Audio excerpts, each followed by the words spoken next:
자, 이번 시간은 제 102회 전산회계 1급 실무시험 풀이하도록 하겠습니다. 주식회사 금왕전자 전자제품을 제조해서 판매하는 중소기업이고 당일은 8기인데 회계연도는 2022년 기준이네요. 문제 1번. 다음은 기초정보관리 및 전기분 재무제표에 대한 자료입니다. 각각의 요구사항에 대해서 답하시오. 자, 문제 1번. 다음 자료를 이용해서 거래처 등록 메뉴에 신규 거래처를 등록하시래요.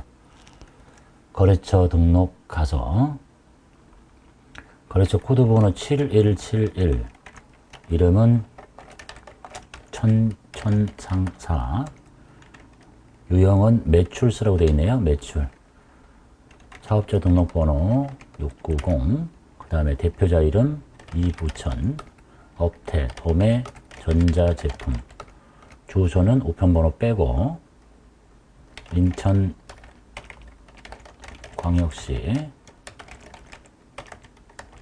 그 경명대로 1077 로얄 프라자 201호 계산동. 띄어쓰기가 중요한 건 아닙니다. 닫고 2번 금왕전자의 기초 채권 채무 올바른 잔액이 다음과 같습니다. 거래처별 초기월 자료를 검토해서 오류가 있으면 삭제, 수정, 추가하십시오.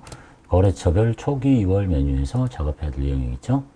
이 올바른 거래니까 외상 매출금 선택하고 대전전자 300 맞네요. 여기서 F2키 누르고 목포전자 금액이 200. 그래서 차액이 0원이 되면 되겠죠. 외상 매입금 손오공 150, 사오정 80, 접할개가 없네요. 삭제 누르시면 되겠습니다. 받으름 여기 있네요. 대구전자 60, 30인데 60으로 잘못됐네요. 다 됐죠? 닫습니다. 문제 3번 보겠습니다. 전기분 손익계산서를 검토한 결과 다음과 같은 오류가 발견됐습니다. 틀린 내용, 올바른 내용. 전기분 재무상태표, 손익계산서, 원가명세서, 잉여금 처분계산서 중 관련 부분을 수정하십시오. 자, 판매비와 관리비로 200만 원을 과다하게 계상했대요. 이건 이제 손익계산서에 과다 계상됐다는 얘기겠죠. 제조 원가로 200만 원을 추가로 반영할 거. 즉 손익계산서에서 소모품비를 줄이고 제조 원가 명세서에 소모품비를 200만 원 늘려라. 이런 얘기를 이해만 하시면 되겠죠. 일단 제조 원가 명세서 갈게요. 여기 가서 소모품비를 200을 늘려주시면 되겠죠. 그러면 500만 원이 됩니다. 그러면 단기제품 제조 원가가 바뀌어요. 307180 뭐 닫아도 되고 열어놔도 상관없습니다. 그 다음에 손익계산서를 열어서 여기가 307180이 되도록 하시면 되겠죠. 307180.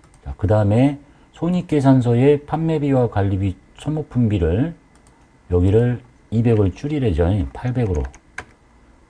그럼 이제 단기 손익은 144970 닫고 잉여금 처분계산서 갔더니 144970이죠.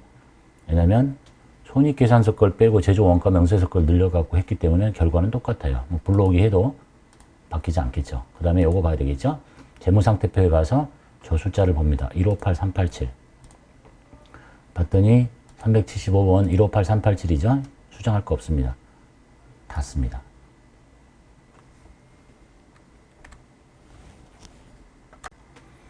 문제 2번. 다음의 거래 자료를 일반전표 입력 메뉴를 이용해서 입력하시오. 일반전표 입력의 모든 거래는 부가세를 고려하지 말 것. 일반전표 7월 20일. 문제 1번 보겠습니다. 7월 20일 회사가 보유하고 있던 매도 가능 증권 투자자산입니다. 다음과 같은 조건으로 처분합니다. 대금은 보통예금에 들어왔습니다. 단 전기의 기말 평가는 일반기업회계 기준에 따라 처리했습니다. 자, 지금 단기가 2022년이에요. 21년에 공정가치 취득가액. 자, 취득해서 21년 작년도에 2,400짜리가 2,800으로 늘었으니까 400만 원만큼 뭐가 생겼겠어요? 매도 가능 증권 평가 이익이 존재한다는 얘기입니다. 이익. 요런 상황에서 요거를 요렇게 팔았다는 얘기야. 자, 대답할게요. 대변에 매도 가능 증권 투자자산 번호는 178번입니다. 이거는 매도 가능 증권이 1년 이내에 매도가 가능할 거라고 예상이 됐을 때 바꾸는 계정 과목이니까 투자자산 쪽 금액은 2,800짜리가 없어집니다. 왼쪽에 돈 받아야 되겠죠? 돈은 보통 예금에 얼마가 들어오냐면 2,900이 들어옵니다. 여기까지는 알겠죠? 자, 그리고 나서 곧바로 800이 나가고 900이 들어왔으니까 처분 이익이 생겼다 그러면 안 되죠. 일단 뭐가 존재하고 있어요? 매도 가능 증권 평가 이익이 존재하잖아요.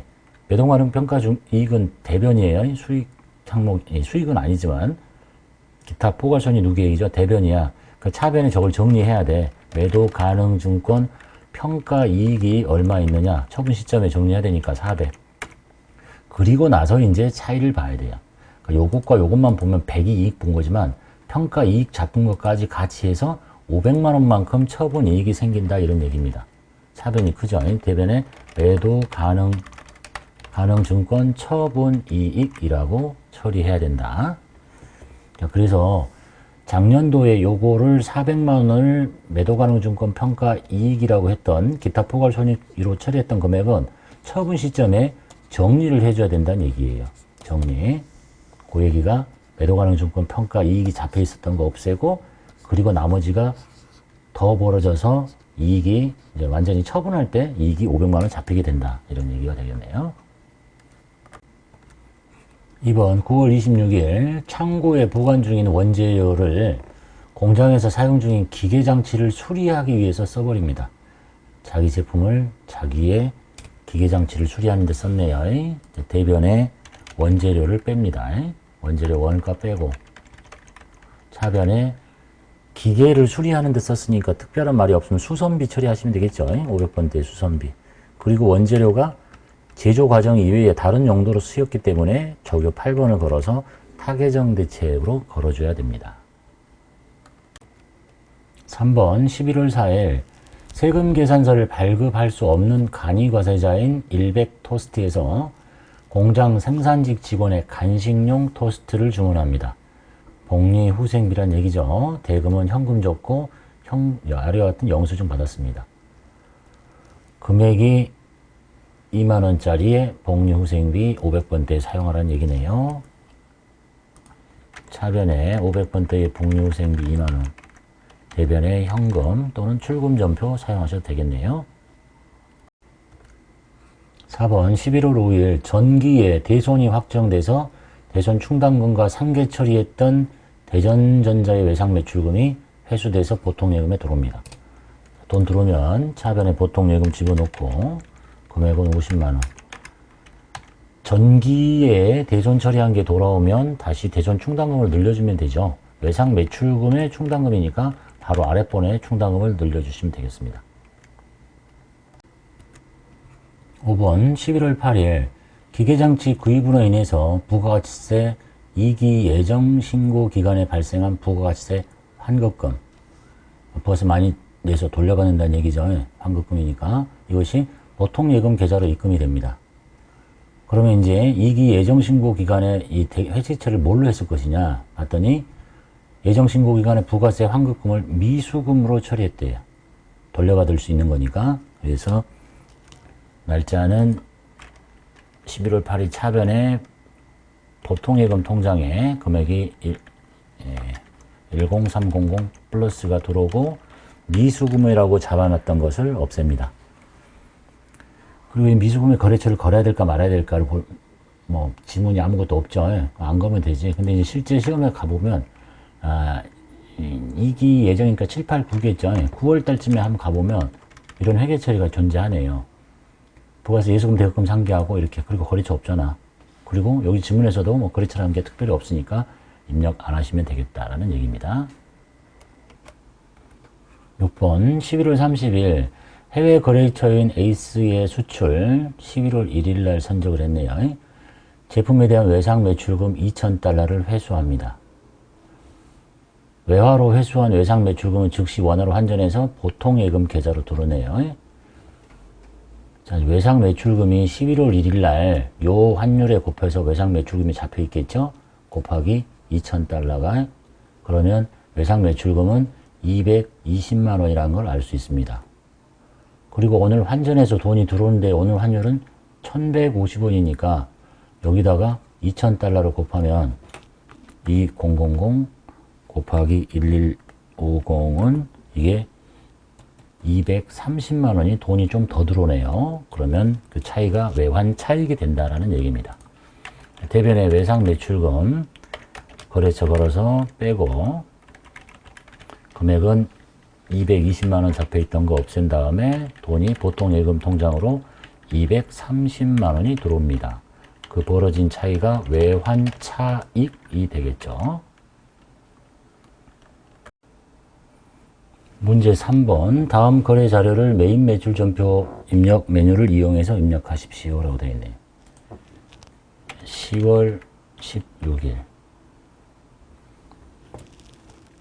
이제 1번. 10월 16일 한국마트에서 대표이사 신윤철이 업무와 무관하게 개인적으로 이용하기 위해서 노트북 한 대를 외상으로 구매하고 전자세금 계산서를 받았습니다. 매입세 공제 안 되겠죠? 54번 불공제 선택합니다. 그리고 거래처 입력할 것.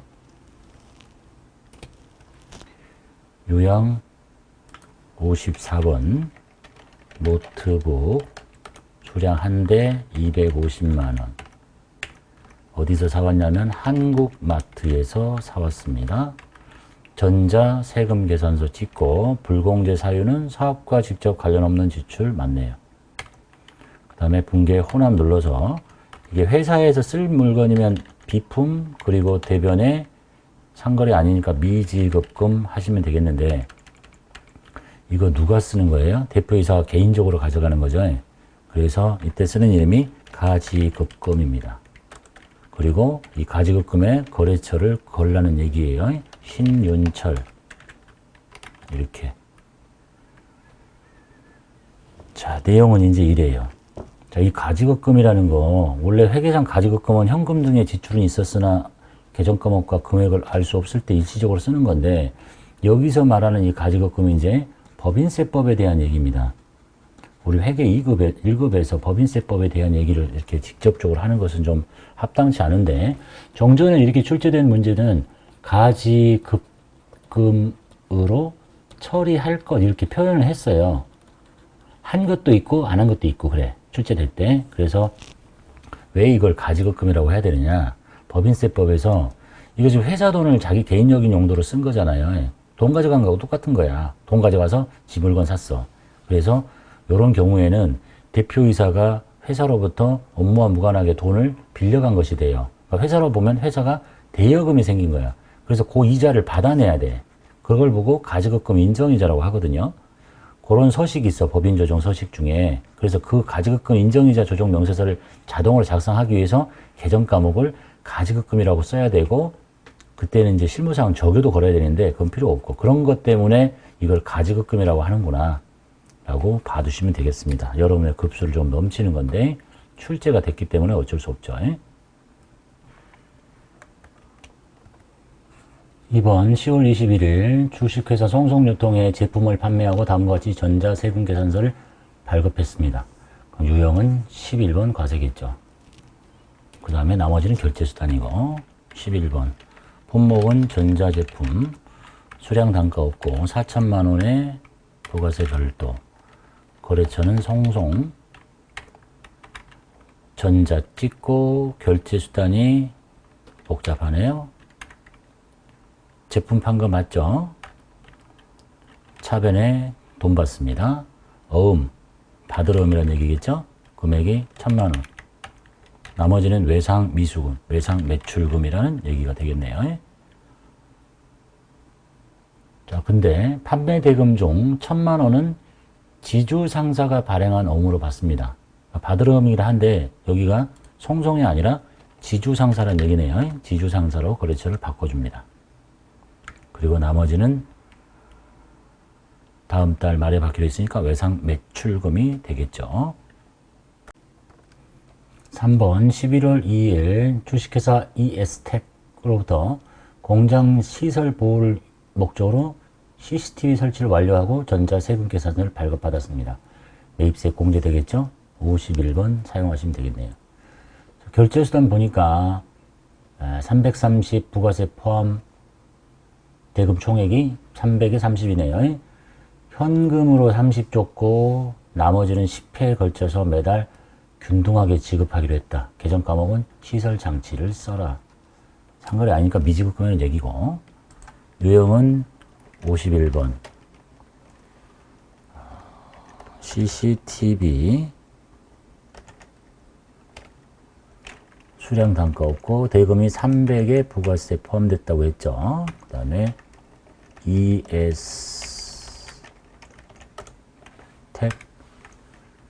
전자 찍고 호남 눌러서 차변에 시설장치라는 과목을 쓰시래요. 대변에 현금으로 30만 원을 줬고 나머지는 계속 쪼개서 줍니다. 상거래 아니니까 미지급금이란 얘기네요. 4번 11월 27일 당사는 본사의 사옥을 신축할 목적으로 기존 건물이 있는 토지를 취득합니다. 신축 목적이죠. 그러니까 토지 위에 건물을 쓰러뜨릴 거란 얘기네. 전모를 즉시 철거하고 주철거로부터 전자세금계산서를 발급받았습니다. 구건물 철거비용 3,300인데 1,500은 보통예금. 자, 이거 이제 매입세 공제되지 않는 거죠. 토지의 자본적 지출 관련 매입세 해서 유형 54번. 품목은 철거비라고 하시면 되겠네요. 금액은 3,000에 300이고 거래처는 철거. 전자 찍고 불공제 사유. 토지의 자본적 지출 관련 분계는 복잡하니까 혼합 누르고 철거 비용은 토지의 원가에 가산해야 되니까 토지라고 하시고 대변에 1,500이 보통예금 1,500 나머지는 외상 상거래 아니죠. 미지급금 1,800 5번 12월 1일 개인 소비자 권진우 씨에게 제품을 240 부가세 별도 판매합니다. 신용카드로 결제 받았습니다. 세금 계산서는 말이 없죠. 카드 매출. 신용카드 판매는 매출 채권으로 처리해라. 외상 매출금 처리하는 얘기네요. 카드로 팔았죠. 카드 과세 17번 사용하시고 7번 품목은 제품 240에 24 합계인 2640 플러스를 쳐서 쪼개지는 게 맞겠죠. 권지우씨 신용카드는 국민카드 분계는 혼합 눌러서 외상 매출금 처리해도 되고 매출채권 처리하려니까 그냥 곧바로 외상 매출금 누르면 카드도 자동으로 표시가 됩니다. 6번 12월 20일 미국 소재 법인 동호와 8월 4일에 직수출 계약을 체결한 제품 5,000달러의 선적을 완료하고 수출 대금은 차후에 받기로 했습니다. 외상이라는 얘기겠죠. 직수출 계약일의 기준 환율이 있고 8월 4일에 계약했고 선적일의 기준, 우리는 선적일인 오늘의 기준 환율을 쓰는 거죠. 유형은 16번 수출이고 제품 공급가액은 계산기 기능 한번 이용할게요. 5,000에 1185 그러면 시착지하고 5925 선적일의 기준 환율 한영키 눌러서 동호 영세율 구분이 직접 수출이죠. 1번 수출 신고 번호 없고 분계는 차후에 받는 데잖아. 외상 매출금 처리하시면 되겠죠. 5925 문제 4번 일반 전표 입력 및 메인 매출 전표 입력 메뉴에 입력된 내용 중 다음과 같은 오류가 발견됐습니다. 입력된 내용을 확인해서 수정, 삭제, 추가, 입력해서 정정하십시오. 1번 8월 25일 일기 확정신고 기간 부가세 납부세액과 가산세를 보통예금에서 납부하고 일반전표에서 세금과 공과금으로 처리했습니다. 이건 일반전표 입력에 있겠죠. 일반전표 입력 8월 25일자 볼게요. 자, 세금과 공과금으로 보통예금에서 돈이 나갔습니다. 자, 이 내용이 일기 확정신고 기간에 부가세 납부세액과 가산세를 보통예금에서 납부했는데 세금과 공과금으로 처리했다. 6월 30일 부가가치세 회계 처리를 확인하시고 가산세는 세금과 공과금으로. 그래서 6월 30일자 일단 회계 처리 한번 봐야 되겠죠? 일기 확정때 거를 30일자로 뭐라고 했냐면 부가세 예수금과 대입금을 상계하고 미지급 세금으로 처리했잖아요. 225970901. 그러니까 이제 부가세를 납부할 때는 미지급 세금을 없애야 되겠죠. 8월 25일자에 여기가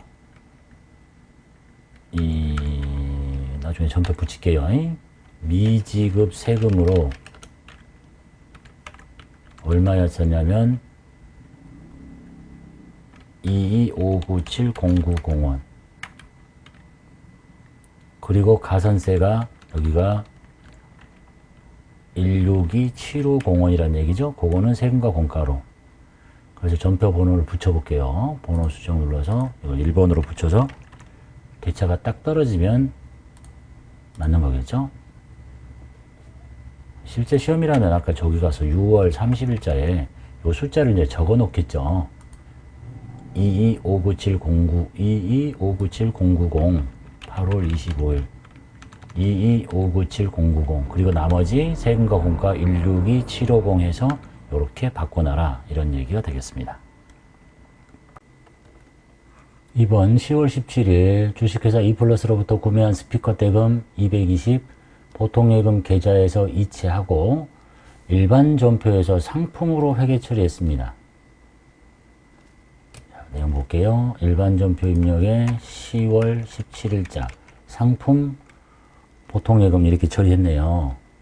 사실은 영업부 사무실에서 업무용으로 사용할 목적으로 구입한 지출증빙용 현금영수증을 받은 것이야. 업무용으로 쓸 거니까 뭐 상품이 아니라 비품을 산 것이고 회사는 이를 비품으로 처리하고 매입세 공제 받으려고 해요. 이 전표는 잘못된 거죠. 통째로.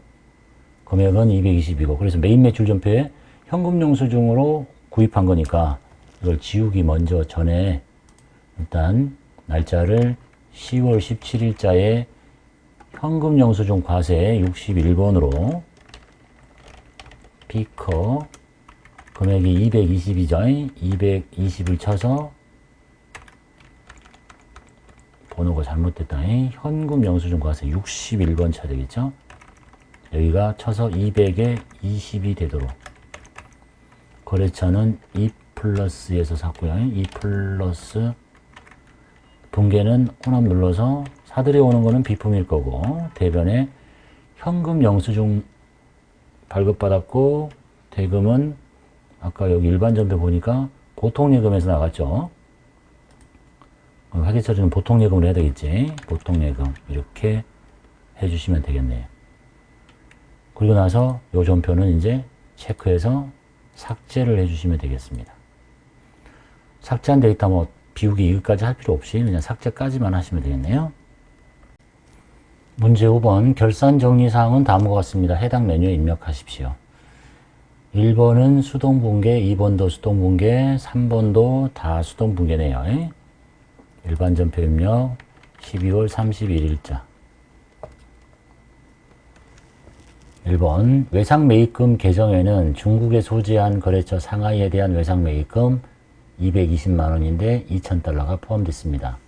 지금 현재 환율이 1,120원입니다.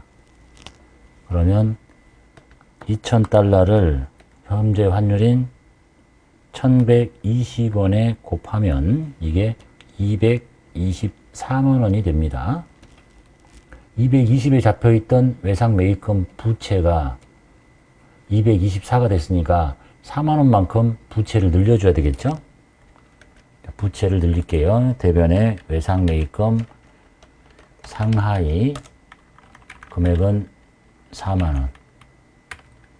차변에 생기는 게 부채가 늘었으니까 손실이 난 거죠. 외화 환산 손실이라고 합니다. 비용. 2번 7월 1일 전액 비용으로 회계 처리한 보험료가 있습니다. 제조 후 영업보. 자, 1년분 7월부터 내년 6월까지니까 월할 계산하시고, 자, 다 비용 처리했어요. 보험료를. 내년 것이 6달 남은 거잖아요.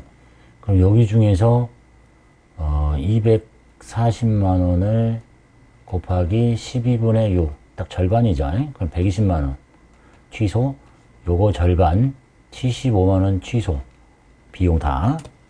그래서 차변의 비용으로 제조 경비인 거를 대변으로 500번대의 보험료를 120 취소시키고, 또 800번대의 보험료를 절반인 75만 원 취소시키고, 차변에 뭐라고 했어요? 보험료를 미리 다 줬잖아. 선급금의 성질을 갖는데 자산인데 비용과 함께 선급 비용이라고 하시면 되겠네요.